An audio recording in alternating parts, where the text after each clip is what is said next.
back. We're thrilled to be joined now by someone who literally needs no introduction, legendary actor, director, and producer Robert De Niro, to reflect on the loss of a president that he has strongly confronted. Robert, I want to get right to it. Let's take a look at your straight talk. I'm going to say one thing. Trump. He's so blatantly stupid.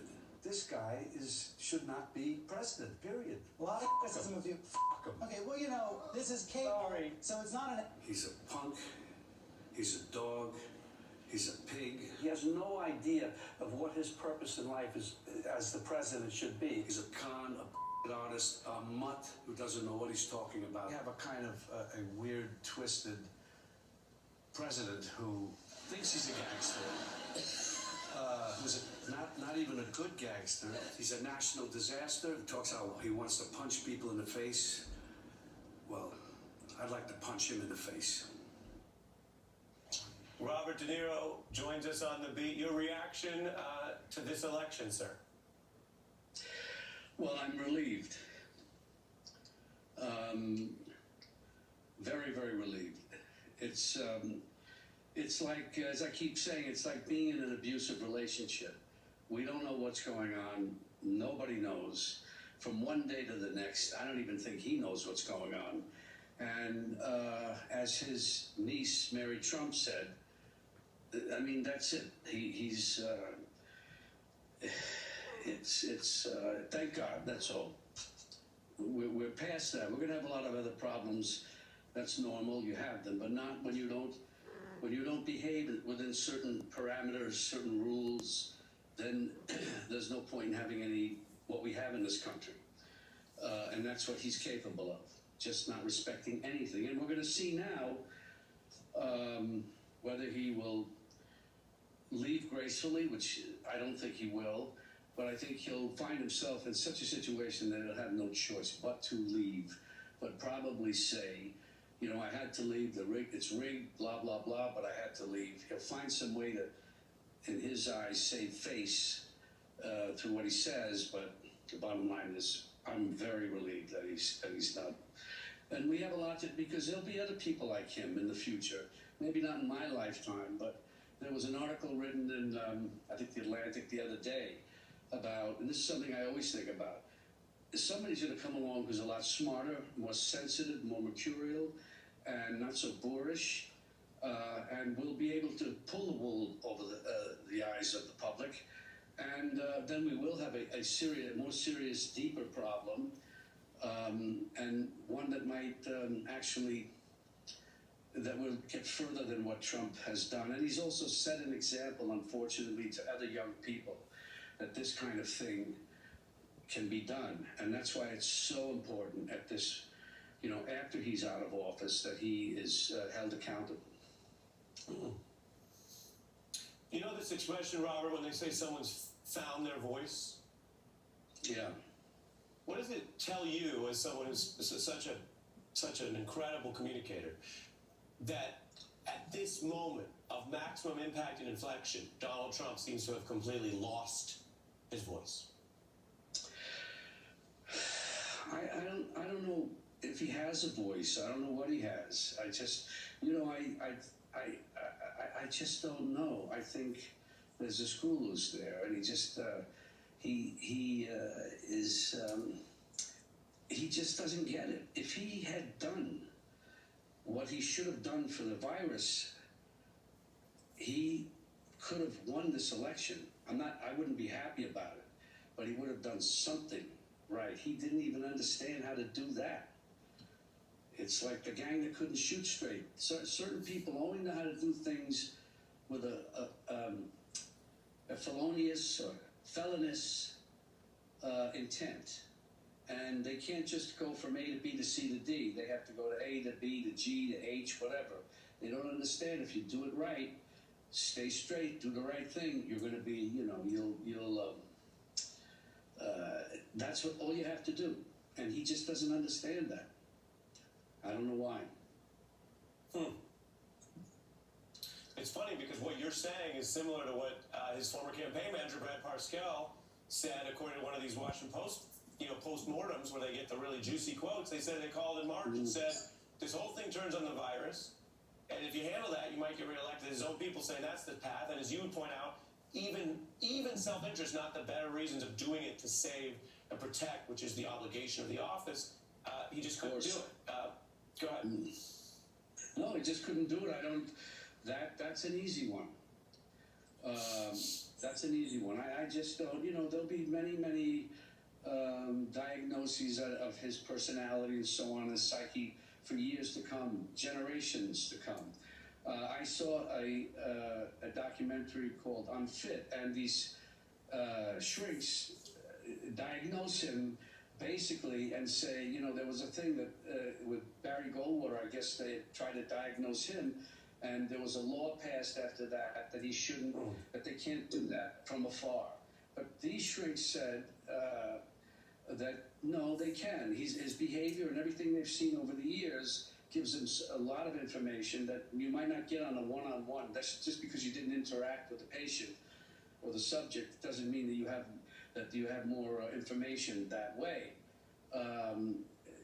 So they basically Are you said, suggesting, and I don't want to misquote you, Robert, but are you suggesting a sequel to Analyze This, but with Trump in it? well, no, not really, not quite. But my point was that it's the same playbook. I know, the same playbook as Mussolini, as Hitler, as dictators, wannabe dictators. They had it's the what they're going to do for the people, make Germany great again, make Italy great again, make America great again. It's all appealing to the worst prejudices, the worst weaknesses of the public, and instead of leading them and guiding them and being someone that they can look up to. And when the public is not right, you have to be there to do the right thing, to set an example for them. And if you don't, then we're going to be where we are today. But thank God we're out of this. We're going to be into other things. But with Biden, we're going to get on a good. He's going to bring us into calm waters.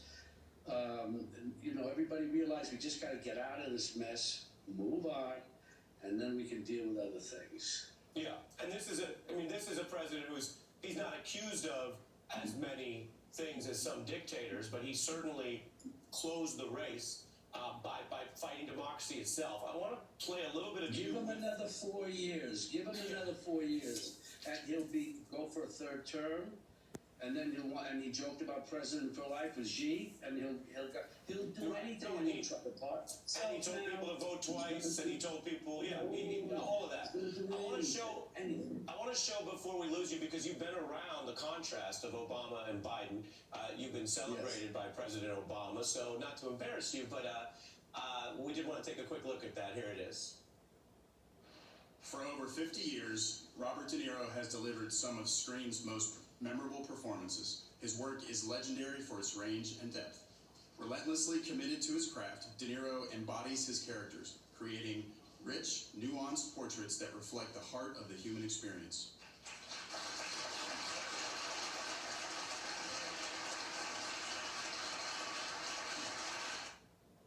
What did that mean to you from President Obama, and what if anything, are your thoughts on Joe Biden, who was part of that administration and now president-elect? Well, I was honored, of course, to be given that. Very honored, and Obama was a president who you knew he might not have done all the things right, but you knew his intentions were right. You knew he was honorable. You know he's honorable. He's going to play by the rules and do the right thing.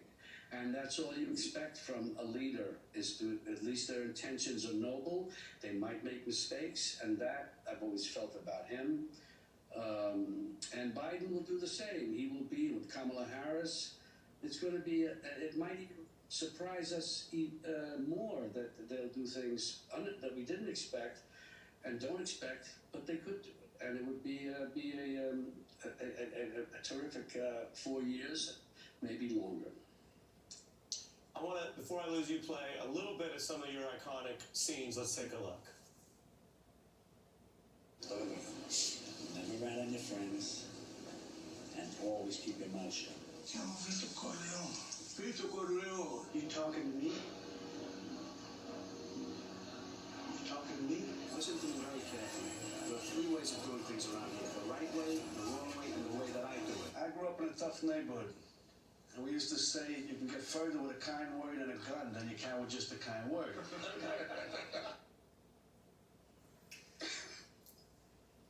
What do we take from all the tough guys you've played in a country that celebrates toughness but sometimes maybe gets carried away? Wait, say that question again?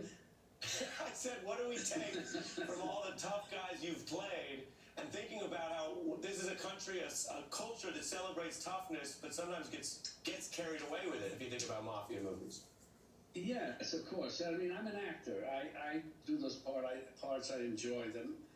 But I like to even think in some of those, in all those parts, there's a certain dignity somewhere buried in there that I don't think a person like Trump, I know, doesn't have.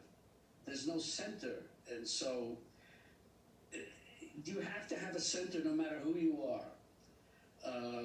If you, it just, it's like somebody defying gravity. You can't. They'll never do. That's why we have rules. That's why we have laws. That's why we have judges. That's why we have structure. If we don't have that, we have nothing, and we have chaos. We have anarchy. And we need someone to lead us through in a kind of a father figurely way or mother figurely way, to bring us through and show that they love us, care about us, and they want our best.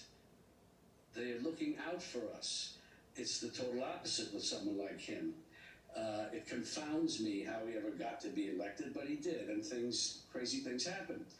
But that's what we need in a leader, in any leader, and that's what we're going to get with Joe Biden and Kamala Harris. She's tough. She's tougher. She'll do the things that maybe he wouldn't do or can't do, but I'm hoping that she will do it. Robert De Niro, it's really fascinating to hear your take, especially given the way you've been a key figure, really, in the public realm, dealing with whatever it is that Donald Trump is. And personally, I'm a journalist, but personally, I'm just such a huge fan. I really appreciate you coming on. Can I say thank you. Now, I just want to say one more thing. I'm not like political, but I was so angry and so enraged and confounded that he would actually behave the way he did and that people bought it. Right. I now see many people in the country feel this way. I'm sad about other people who don't. They've accepted him and would have voted for him and have voted for him. I don't know why, but that's all that it was from the very beginning. Just how could this guy behave this way? That's all. I got to fit in a break before Joy Reid. Robert De Niro, thank you so much, sir.